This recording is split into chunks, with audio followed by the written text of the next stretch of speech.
সেই সময়ত মহেন্দ্ৰনাথ শৰ্মা এক প্ৰকাৰ এজন দেৱদূতৰ দৰে আহি যেন ওলাইছিলে। মহেন্দ্ৰ শৰ্মা আছিল এজন আনচাং হিৰো।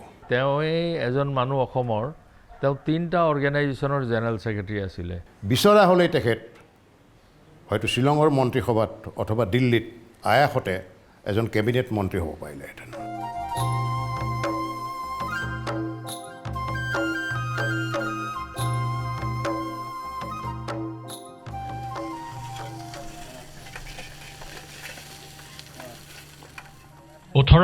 চনত ৰবাৰ্ট ব্ৰুছে অসমত চাহ আৱিষ্কাৰ কৰে।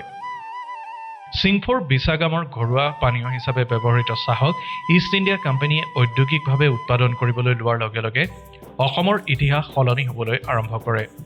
কাৰণ চাহ বাগিচা পাতি চাহৰ উৎপাদন কৰিবলৈ লোৱাত বৃহৎ সংখ্যক শ্ৰমিকৰ প্ৰয়োজন হয়, যিখিনি শ্ৰমিক অসমৰ থলুৱা লোকৰ দ্বাৰা পূৰণ কৰা অসম্ভৱ আছিল। ফলত ব্ৰিটিছসকলে ভাৰতৰ বিভিন্ন ৰাজ্যৰ পৰা শ্ৰমিক আনে আৰু বাগিচাসমূহত সংস্থাপিত কৰে। বৃহৎ সংখ্যক শ্ৰমিকৰ প্ৰব্ৰজনে অসমৰ ৰাজনৈতিক, সামাজিক, অৰ্থনৈতিক, সাংস্কৃতিক ক্ষেত্ৰসমূহত ব্যাপক প্ৰভাৱ পেলায়। কেৱল মুনাফা লাভৰ বাবেই চাহ বাগিচাসমূহ আৰম্ভ কৰিছিল ইষ্ট ইণ্ডিয়া কোম্পানীয়ে। সেয়েহে প্ৰব্ৰজিত শ্ৰমিকসকলৰ কথা, জীৱন ধাৰণৰ কথা তেওঁলোকে ভবা নাছিল। ফলত অতি শোচনীয় পৰিৱেশত জীৱন কটাইছিল শ্ৰমিকসকলে।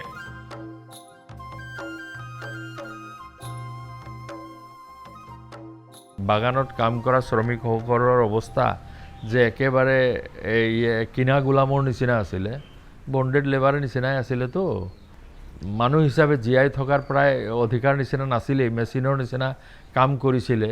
আৰু তেতিয়াতো আৰু ব্ৰিটিছ মেনেজাৰবোৰৰ মানে তেওঁলোকৰে মেজিষ্ট্ৰিয়েল পাৱাৰ আছিলে, তেওঁলোকেই মানুহক শাস্তি দিব পাৰে, এনেকুৱা অৱস্থা আছিলে।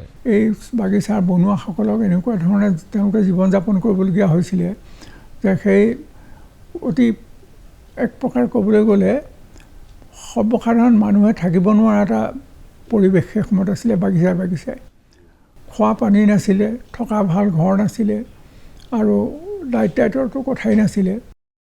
আৰু তাৰোপৰি তেওঁলোকে এই সৰ্বসাধাৰণ অসমৰ গাঁৱৰ মানুহৰ লগত যোগাযোগ কৰিবলৈ নিদিছিলে। সপ্তাহৰ 6 দিন তেওঁলোকে সম্পূৰ্ণৰূপে ব্যৱস্থা কৰি পেলাই এনেকৈভাৱে কামত বৰ্তাই ৰাখিছিলে যে তেওঁলোকে সাধাৰণ মানুহৰ ওচৰলৈ যোৱাৰ বা সামাজিকভাৱে তেওঁলোক মিলা মিছা কৰাৰ কোনো বাটেই নাছিলে। আৰু দেওবাৰৰ দিনটো তেওঁলোকক ওচৰত মদৰ দোকান কৰি দিছিলে। গতিকে হাৰিয়া খাই, মদ খাই তেওঁলোকে সেইদিনা টং হৈ থাকে, ক'ব নোৱাৰে। যেন 6 দিনৰ তেওঁলোকৰ যি গাৰ দুখ পাতলাবলৈ যেন সেই এটা দিন পায়। দুৰ্বিষহ জীৱন কটোৱা শ্ৰমিকসকলৰ মাজত সংগঠন কৰাটো আছিল প্ৰায় অসম্ভৱ। কাৰণ ব্ৰিটিছ মালিকসকলে কঠোৰভাৱে শ্ৰমিকসকলক আছুতীয়াকৈ ৰাখিছিল। তাৰ মাজতে কিছু কমিউনিষ্ট স্বেচ্ছাসেৱকে চেষ্টা কৰিছিল যদিও সফল হোৱা নাছিল। দেশৰ স্বাধীনতা আন্দোলনৰ কামত সেই সময়তেই গান্ধীজী অসমলৈ আহে আৰু চাহ শ্ৰমিকসকলৰ দুৰ্দশাৰ কথা জানিব পাৰি কংগ্ৰেছ স্বেচ্ছাসেৱকসকলক নিৰ্দেশ দিয়ে চাহ শ্ৰমিকসকলক সংগঠিত কৰিবলৈ। ফলত বিজয় চন্দ্ৰ ভাগৱতী, অমীয় কুমাৰ দাস, কামাখ্যা ত্ৰিপাঠী আদিয়ে চাহ শ্ৰমিকসকলক সংগঠিত কৰিবলৈ চেষ্টা কৰে। এই সময়তে চাহ বাগানত কাম কৰা মহেন্দ্ৰনাথ শৰ্মা দেৱদূতৰ দৰে ওলাই আহে চাহ শ্ৰমিকসকলৰ নেতৃত্ব দিবলৈ। স্বৰাজৰ আগৰ কালচোৱাত 1940ৰ দশকত বা 1950ৰ বা 1960ৰ প্ৰথম দশকৰ প্ৰথম বছৰকেইটালৈকে অসম মুলুকৰ বেছিভাগ চাহ বাগিচাই ব্ৰিটিছ কোম্পানীবোৰৰ মালিকাধীন হৈ আছিলে। আৰু ব্ৰিটিছৰ যিটো অনুশাসন, সেই অনুশাসনৰ মাজত শ্ৰমিকৰ মাজত সোমাই ট্ৰেড ইউনিয়ন কৰাটো বৰ সহজসাধ্য কাম নাছিল। আৰু মহেন্দ্ৰ শৰ্মাই সেইটো সুচাৰুৰূপে পালন কৰিছিল। শ্ৰমিকসকলক সেই সময়ত আমাৰ বাকী থলুৱা মানুহবিলাকে খুব আগস্থান দিয়া নাছিলে। গতিকে তেওঁ এই বিভাজনটো কেনেকৈ আঁতৰাব পাৰি সেই ক্ষেত্ৰত এটা পদক্ষেপ গ্ৰহণ কৰিছিলে। গতিকে লাহে লাহে যাতে স্থানীয় যিখিনি মানুহ আছে আমাৰ অসমীয়া মানুহ, সেই অসমীয়া মানুহখিনিও যাতে গাঁৱৰ মানুহখিনিও লাহে লাহে শ্ৰমিকসকলৰ ওচৰ চাপিব পাৰে, আৰু শ্ৰমিকসকলেও যাতে তেওঁলোকৰ থকা খোৱাৰ পৰা আৰম্ভ কৰি তেওঁলোকৰ যিবোৰ অৱস্থা, সেই অৱস্থাবোৰ যাতে উন্নত হ'ব পাৰে, এই আটাইবিলাকৰ কাৰণে মহেন্দ্ৰনাথ শৰ্মাই দেখুওৱা বাটটোৰে পৰৱৰ্তীকালত তেওঁৰ অনুগামীসকল যাবলৈ আৰম্ভ কৰিছিল। 40ৰ দশক 50ৰ দশকলৈকে 70ৰ দশকলৈকে বুলি মই ক'ম যে অসমৰ চাহ বাগিচাসমূহ আৰু গ্ৰামাঞ্চলৰ বিশেষকৈ অনগ্ৰসৰ গ্ৰামীণ জনতাৰ মাজত কুসংস্কাৰ বৰ্তি আছিল। নাৰীক প্ৰাধান্য দিয়া নাছিল, পুৰুষ প্ৰধান ছ'চাইটি আছিল। আজিও এখন পুৰুষ প্ৰধান সমাজেই চলি আছে, কিন্তু বহুলাংশে যদিও নাৰীৰ গুৰুত্ব বাঢ়িছে আৰু নাৰীৰ সবলীকৰণ হৈছে, হেন সময়ততো একেবাৰেই নাছিল। আৰু এজন ট্ৰেড ইউনিয়নিষ্ট হিচাপে কেৱল তেখেতে শ্লোগান দিয়াই ট্ৰেড ইউনিয়নিষ্ট নাছিল। যিটো সামাজিক অৰ্থনৈতিক ব্যৱস্থাপনা, যিটো ব্যৱস্থাপনাৰ অধীনত শ্ৰমিকসকল থাকে, চাহ শ্ৰমিকসকল থাকে বা ইণ্ডাষ্ট্ৰিয়েল লেবাৰাৰ্ছসকল থাকে, তেওঁলোকৰ সামাজিক পৰিক্ষেত্ৰখন কেনেকুৱা আছিল, সংস্কাৰ কেনেকুৱা আছিল, যদি কুসংস্কাৰৰ বশৱৰ্তী আছিল তেতিয়াহ'লে কুসংস্কাৰ মুক্ত কৰিবৰ কাৰণে মহেন্দ্ৰ শৰ্মাই চেষ্টা কৰিছিল আৰু শ্ৰমিকসকলক সেই সংস্কাৰমুক্ত কৰাটো তেখেতৰ অন্যতম কৃতিত্ব আছিল। জাত পাত লৈ বা অন্যান্য লৈ পেলাই খুব সাংঘাতিক কঠোৰ আছিলে। সেই কঠোৰতা আঁতৰাই মহেন্দ্ৰনাথ শৰ্মাৰ যি আঁচনি, সেই আঁচনিয়ে শ্ৰমিকসকলক মানুহৰ মাজলৈ লৈ আহিলে, ওচৰলৈ লৈ আহিলে। তেনেকৈ চাহ কৰ্মচাৰীসকলৰ কাৰণেও তেওঁ বাট দেখুৱাই থৈ গ'ল। সেইকাৰণে মই ভাবোঁ যে এই মানুহজনৰ সমস্ত কৰ্ম যদি আমি ভালকৈ তেওঁৰ জীৱনৰ আদি সময়ৰ পৰা গোটেইখিনি দাঙি ধৰিব পাৰি, তেতিয়াহ'লে তেওঁৰ গোটেই প্ৰয়োজনটো বৰ্তমান সময়ত কিমান হৈ আছে সেইটো বস্তু আমি বুজি ল'ব পাৰিম। যোৰহাটৰ মহেন্দ্ৰনাথ শৰ্মাৰ আছিল উচ্চ শৈক্ষিক অৰ্হতা। ফলত 1934-35 চনত তেওঁ অসম বিধান পৰিষদৰ পৰিকল্পনা আৰু বাণিজ্য বিভাগৰ সচিব ব্লেনাৰ হেচেটৰ সহকাৰী হিচাপে কাম কৰিবলৈ সুবিধা লাভ কৰে। চাহ বিশেষজ্ঞ হোৱাৰ সপোন দেখা শৰ্মা 1936 চনত দক্ষিণ আফ্ৰিকালৈ যায় চাহৰ বিষয়ে অধ্যয়ন কৰিবলৈ।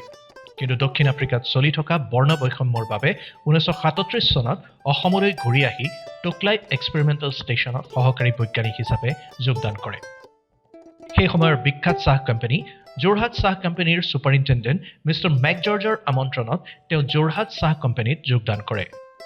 সেই সময়ত মহেন্দ্ৰনাথ শৰ্মা ডাঙৰীয়া এটা বৰ আৰামৰ জীৱনত তেওঁ আছিলে। তেতিয়া তেওঁ সেই সময়ৰ যোৰহাট টি কোম্পানীৰ ছুপাৰিণ্টেণ্ডেণ্ট, তেওঁৰ মানে গন্তি সেই সময়ত তেওঁৰ মানে ইয়াতো অসমৰ গভৰ্ণৰৰ পিছতে তেওঁৰ মানে আসনটো আছিলে। তেনেকুৱা এজন ব্যক্তিৰ তেওঁ মানে পিয়ে আছিলে আৰু তেওঁ এটা স্বাভাৱিক জীৱন যাপন তেওঁ মানে কৰিছিলে। তথাপিও আমাৰ সমাজখনত, দেশখনৰ সেই সময়ত ঘটি থকা ঘটনায়ো তেখেতক মানে প্ৰভাৱিত কৰিছিলে। আৰু তেওঁ প্ৰভাৱিত কৰাৰ কাৰণেই মোৰ বোধেৰে তেখেতে সেই সময়ৰ আমাৰ বিজয় ভাগৱতীৰ সংস্পৰ্শলৈ আহি এই ট্ৰেড ইউনিয়নৰ শ্ৰমিক আৰু কৰ্মচাৰীসকলৰ মাজত কাম কৰা তেওঁ আৰম্ভ কৰিলে। স্বাধীনতা সংগ্ৰামী বিজয় চন্দ্ৰ ভাগৱতীদেৱ 1945 চনত যোৰহাট জেলৰ পৰা ওলাই চাহ শ্ৰমিক আৰু কৰ্মচাৰীসকলক সংঘবদ্ধ কৰাৰ কাম হাতত লয়। এই লক্ষ্য আগত ৰাখি তেখেতে 1946 চনত যোৰহাটৰ পৰা তিনিচুকীয়ালৈ এক পদযাত্ৰা কৰে। 1947 চনৰ 9 ফেব্ৰুৱাৰীত 41 জন সদস্যৰ উপস্থিতিত অসম চাহ কৰ্মচাৰী সংঘ প্ৰতিষ্ঠা কৰা হয়। সংঘৰ প্ৰথমখন বাৰ্ষিক সভা যোৰহাটৰ প্ৰিন্স অৱ ৱেলছত অনুষ্ঠিত হয় 1947 চনৰ 28 আৰু 29 ডিচেম্বৰত। ইয়াতেই মহেন্দ্ৰনাথ শৰ্মাদেৱৰ লগত বিজয় চন্দ্ৰ ভাগৱতীৰ সম্পৰ্ক গঢ় লয় আৰু মহেন্দ্ৰনাথ শৰ্মাৰ জীৱনলৈ আমূল পৰিৱৰ্তন আহে।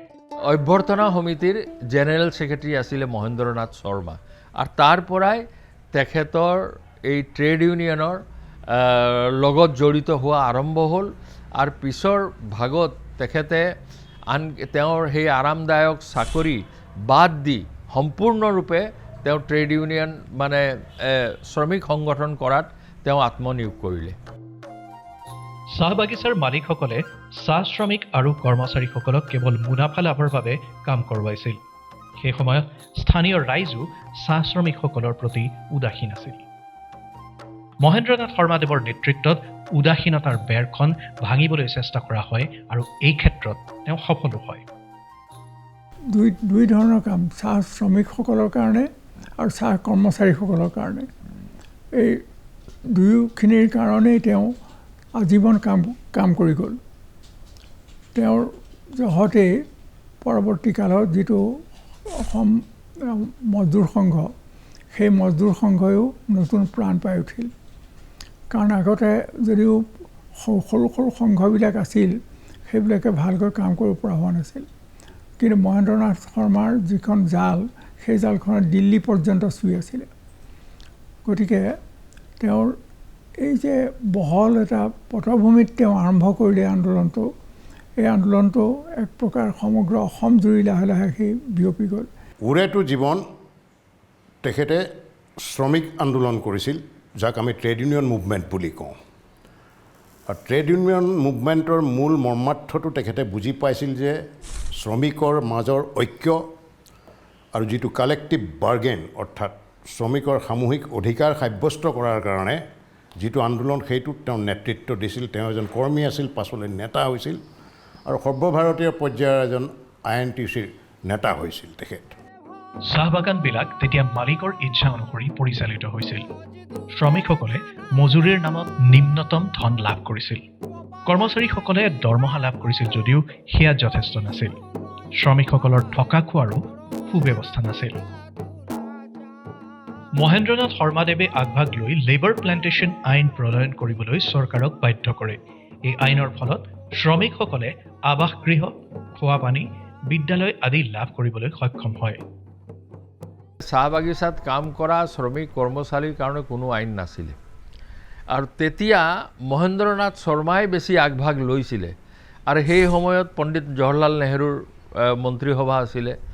তেতিয়া 1951ত প্লেণ্টেশ্যন লেবাৰ এক্টটো পাছ হ'ল। প্লেণ্টেশ্যন লেবাৰ এক্টত কি মানে সন্নিৱিষ্ট হ'ব লাগে, তেতিয়া সেইটো এক্সজষ্টিভ এটা মানে বহুত হ'ল যে তাত চাহ বাগিচাৰ শ্ৰমিকসকলৰ কাৰণে ষ্টেণ্ডাৰ্ড কোৱাৰ্টাৰ হ'ব লাগিব, তেওঁলোকে ল'ৰা ছোৱালী পঢ়িবৰ কাৰণে স্কুল হ'ব লাগিব, তেওঁলোকৰ ট্ৰিটমেণ্টৰ কাৰণে হস্পিটেল হ'ব লাগিব। এই কথাবোৰ প্লেণ্টেশ্যন লেবাৰ এক্টত সন্নিৱিষ্ট হ'ল। আৰু সেই সন্নিৱিষ্ট কৰাৰ বেকগ্ৰাউণ্ডত দক্ষিণ ভাৰতৰ কেইজনমান আৰু আমাৰ পূৰ্ব ভাৰতৰ পৰা মহেন্দ্ৰনাথ শৰ্মাই এইবোৰ গভৰ্ণমেণ্টৰ আগত তেওঁলোকে ৰিপ্ৰেজেণ্টেশ্যন কৰিছিলে। লেবাৰ প্লেণ্টেশ্যন আইন প্ৰণয়ন হোৱাৰ পাছত শ্ৰমিক আৰু কৰ্মচাৰীসকলে নিম্নতম সন্মানজনক দৰমহা লাভ কৰিবলৈ সক্ষম হয়। মহেন্দ্ৰনাথ শৰ্মাদেৱে উদ্যোগ নোলোৱা হ'লে শ্ৰমিকসকল আৰু বহু বছৰ পিছুৱাই থাকিল হয়। এখন বাগিচাৰ এজন মেনেজাৰ ৰজাৰ নিচিনা আছিলে। তেওঁৰ কথাই হুকুম, তেওঁৰ কথাই আইন। তেতিয়া কোনো মানে কামৰ সময় নাছিলে, কোনো তেওঁলোকে কিমান দৰমহা পাব সেইবোৰো কথা নাছিলে। বোনাছ টোনাছ পোৱাটো এইটো পিছৰ কথা, এইটো প্ৰভিডেণ্ট ফাণ্ড পোৱা কথাও সেইবোৰ পিছৰ কথা। প্ৰথমেতো তেওঁলোকক সংঘবদ্ধ কৰি প্ৰথম মানে তেওঁলোকৰ কাৰণে যে মজুৰি হ'ব লাগে, সৰ্বভাৰতীয় ৱেজ বৰ্ড হ'ল। প্ৰথমে বিজয় ভাগৱতী আছিলে, তাৰপিছত বিজয় ভাগৱতী আৰু লগত মহেন্দ্ৰ শৰ্মা আছিলে।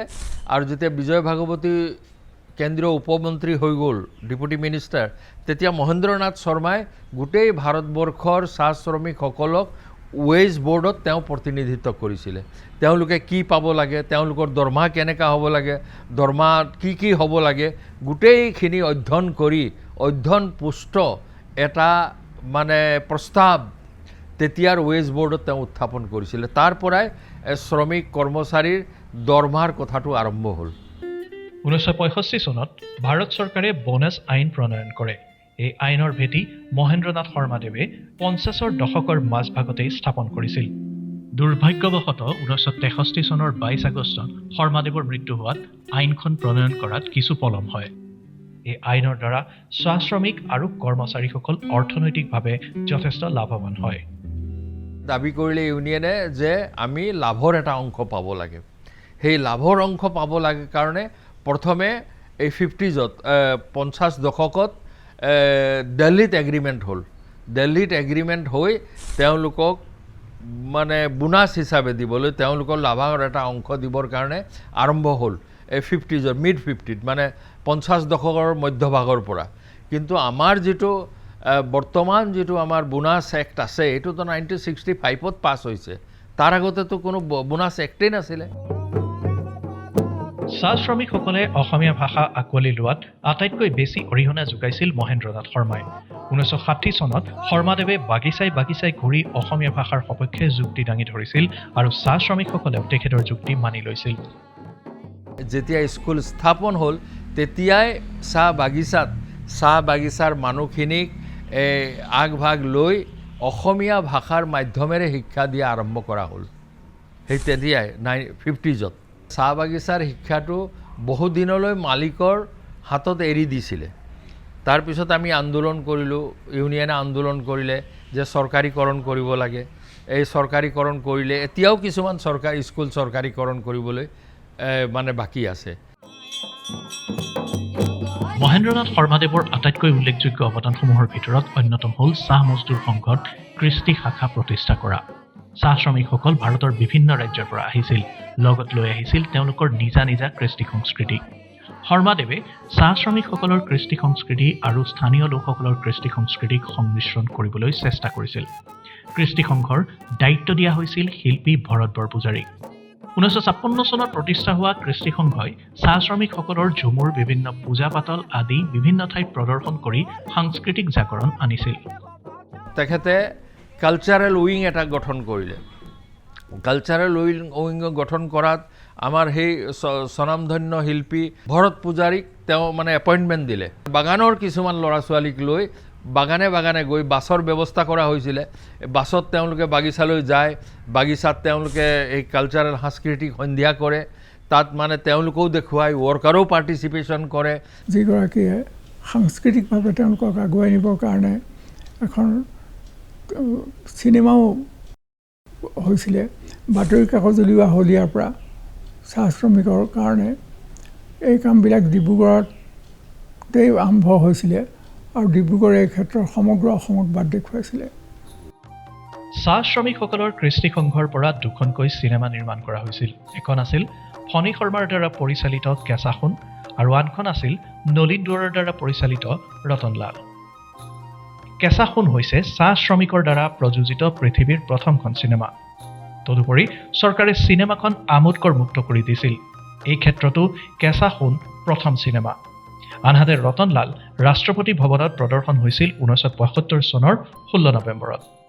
শ্ৰমিকৰ মাজত এক্সক্লুচিভলি মহেন্দ্ৰনাথ শৰ্মাই ক'লে যে এইটো, কাৰণ সেই সময়ত কোনো প্ৰডিউচাৰ আহে নাই, এওঁলোকৰ চাহ বাগিচাৰ জীৱনৰ ওপৰত চিনেমা কৰিলে ক'ত চলিব, কি হ'ব, চবেতো কমাৰ্চিয়েলে চায় না। তেতিয়া সেই শ্ৰমিকৰ কণ্ট্ৰিবিউশ্যনেৰে তেওঁৱে অৰ্গেনাইজ কৰি প্ৰথম ফুল লেংথ চিনেমা কেঁচা সোণ প্ৰডিউচ কৰিলে চিনেমা। চন 1962 ভাৰত চীনৰ তয়াময়া যুদ্ধ। তেজপুৰৰ পৰা প্ৰশাসনৰ বিষয়া তথা ৰাইজৰ ঐতিহাসিক পলায়ন আৰম্ভ হৈছে। কিন্তু চাহ শ্ৰমিকসকলে পলায়ন কৰা নাছিল। তাৰ গুৰিতে আছিল মহেন্দ্ৰনাথ শৰ্মা। তেখেতে তেজপুৰৰ জিঞ্জিয়া চাহ বাগিচাত থিতাপি লৈ চাহ শ্ৰমিকসকলৰ মনত সাহস যোগাইছিল, চীনা সৈন্যৰ বিৰুদ্ধে যুঁজিবলৈ প্ৰেৰণা দিছিল। মহেন্দ্ৰনাথ শৰ্মা কেৱল অসমৰেই শ্ৰমিক নেতা নাছিল, তেওঁ ভাৰতৰ পৰিধি পাৰ হৈ আন্তঃৰাষ্ট্ৰীয় পৰ্যায়তো শ্ৰমিক নেতা হিচাপে উজলি উঠিছিল। 1951 চনত তেখেত ইণ্ডিয়ান নেশ্যনেল ট্ৰেড ইউনিয়ন কংগ্ৰেছৰ সাধাৰণ সম্পাদক নিৰ্বাচিত হয়। 1953 চনত অসম চাহ কৰ্মচাৰী সংঘৰ সাধাৰণ সম্পাদক হিচাপে দায়িত্ব গ্ৰহণ কৰি 1955 চনত কুৱালালামপুৰত অনুষ্ঠিত হোৱা ছাউথ ইষ্ট এছিয়ান কনফাৰেন্সত ভাৰতক প্ৰতিনিধিত্ব কৰে। 1958 চনত অসম চাহ মজদুৰ সংঘ প্ৰতিষ্ঠা কৰি সাধাৰণ সম্পাদকৰ দায়িত্ব গ্ৰহণ কৰে। 1957 আৰু 1960 চনত জেনেভাত অনুষ্ঠিত আন্তঃৰাষ্ট্ৰীয় শ্ৰমিক সংগঠনৰ সন্মিলনত ভাগ লয়। 1959 চনত ব্ৰাছেলছত অনুষ্ঠিত হোৱা international confederation of free trade ইউনিয়নত ভাষণ প্ৰদান কৰে। প্লাণ্টেশ্যন ৱৰ্কাৰ্ছ ইণ্টাৰনেশ্যনেল ফেডাৰেশ্যনৰ ভাৰতৰ সাধাৰণ সম্পাদক হিচাপে 1958 চনত জেনেভালৈ যায়। তাতেই মহেন্দ্ৰনাথ শৰ্মাক বিশ্ব কাৰ্যবাহী সমিতিৰ সদস্য হিচাপে মনোনীত কৰা হয়। ভাৰত চৰকাৰে শৰ্মাদেৱক ভাৰত চাহ বোৰ্ড আৰু বেটন বোৰ্ডৰ সদস্য নিয়োগ কৰে। শৰ্মাদেৱৰ উদ্যোগতে 1956 চনত ভাৰতৰ ঔদ্যোগিক বিকাশ আইনখন সংশোধন কৰা হয় আৰু চাহ খেতিক উদ্যোগ হিচাপে স্বীকৃতি প্ৰদান কৰা হয়। আমাৰ যিসকল শ্ৰমিক নেতা আছিলে তাৰ ভিতৰত মহেন্দ্ৰনাথ শৰ্মা এজন অধ্যয়নপুষ্ট শ্ৰমিক নেতা আছিলে আৰু তেখেতে ভাৰতবৰ্ষৰ প্লেণ্টেশ্যন ইণ্ডাষ্ট্ৰীত কাম কৰা শ্ৰমিকসকলক প্ৰতিনিধিত্ব কৰিছিলে আৰু যিটো এছিয়ান ফেডাৰেশ্যন হৈছিলে প্লেণ্টেশ্যন ফেডাৰেশ্যনৰ তাৰো জেনেৰেল ছেক্ৰেটাৰী তেওঁ আছিলে আৰু আন্তৰ্জাতিক শ্ৰমিক সংগঠনত 2-3বাৰ ILOত জেনেভাত গৈ তেওঁ প্ৰতিনিধিত্ব কৰিছে। Comrade President, fellow workers, ladies and gentlemen, in India we believe that labor is no longer a part of the productive force but a purchaser of the product and gains of the industry. His claim to improve his social and economic standard and his desire for increased association with management through machineries like management councils must be respected. Assam তথা ভাৰতবৰ্ষৰ শ্ৰমিকৰ বিষয়ে ক'বলৈ আৰু সেই দেশৰ শ্ৰমিক সংগঠনক অধ্যয়ন কৰিবলৈ তেখেতে ৰাছিয়া গৈছে, আফ্ৰিকাৰ বহু দেশত গৈছে, কেনিয়াত গৈছে, ইউগাণ্ডাত গৈছে, ইউৰোপৰ বহুত দেশত গৈছে। বহুত দেশত গৈ মানে এইটো আমাৰ ট্ৰেড ইউনিয়নক ভাৰতবৰ্ষৰ শ্ৰমিকসকলক তেখেতে সফলতাৰে প্ৰতিনিধিত্ব কৰিছিলে। শ্ৰমিক নেতা মহেন্দ্ৰনাথ শৰ্মাদেৱৰ উদ্যোগৰ ফলতেই আজি আমি অসমৰ ৰাজনীতি, সমাজ তথা সাংস্কৃতিক ক্ষেত্ৰসমূহত চাহ জনগোষ্ঠীৰ বহু ব্যক্তিক পাবলৈ সক্ষম হৈছোঁ। শ্ৰমিক সংগঠনৰ যোগেদি যিসকলে আমাক সংঘবদ্ধ কৰিলে, স্বৰ্গীয় মহেন্দ্ৰনাথ শৰ্মাকে আদি কৰি বিজয় ভাগৱতী, কামাখ্যা ত্ৰিপাঠী আৰু অন্যান্য যিসকলে আছে, সৰ্বেশ্বৰ বৰদলৈ আদি কৰি তেওঁলোকৰ অৱদানটো আমি অনস্বীকাৰ্য, সেইটো স্বীকাৰ কৰিবই লাগিব। কল্পনাই কৰিব পৰা নাছিলোঁ যে চাহ শ্ৰমিকসকলৰ ফালৰ পৰা কোনোবা এদিন কোনোবা বিধায়ক হ'ব, কোনোবা সাংসদ হ'ব, কোনোবা মন্ত্ৰী হ'ব, এই ভাৱটোৱে আনকি সেই সময়ত গঢ়ি উঠাৰ কোনো অৱস্থাই নাছিল। তেতিয়া প্ৰথম ছত্ৰগোপাল কৰ্মকাৰ, তেওঁ আমাৰ চাহ মজদুৰ সংঘৰ ছেক্ৰেটাৰী আছিলে গোলাঘাট ব্ৰাঞ্চৰ আৰু MLA হৈছিলে। তেওঁক প্ৰথম মহেন্দ্ৰ চৌধুৰীৰ মন্ত্ৰীসভাত ৰাজ্যিক মন্ত্ৰী দিয়া হ'ল। কিন্তু মহেন্দ্ৰনাথ শৰ্মাই যিটো আন্দোলন আৰম্ভ কৰিলে, পৰৱৰ্তীকালত সেই আন্দোলনটো ব্যাপক হৈ পৰিল আৰু সেই আন্দোলনটোৱে শ্ৰমিকসকলকো সচেতন কৰি তুলিলে, সাধাৰণ আমাৰ অসমীয়া নাগৰিকসকলকো সচেতন কৰি তুলিলে। গতিকে এই মানুহজনৰ এই দুটা কামে আমাৰ সমস্ত সামাজিক জীৱনত এটা নতুন প্ৰভাৱ পেলালে। 76ত তেতিয়া আমিও আছিলোঁ, মই তেতিয়া ট্ৰেড ইউনিয়ন জইন কৰিলোঁ আৰু তেতিয়া ডিব্ৰুগড় ইউনিভাৰ্চিটিৰ controller of examination professor Haren Bhumij ডাঙৰীয়াক প্ৰথম নমিনেশ্যন দিয়া হ'ল লোকসভাৰ কাৰণে আৰু তেওঁ বিপুল ভোটত জয়লাভ কৰিলে।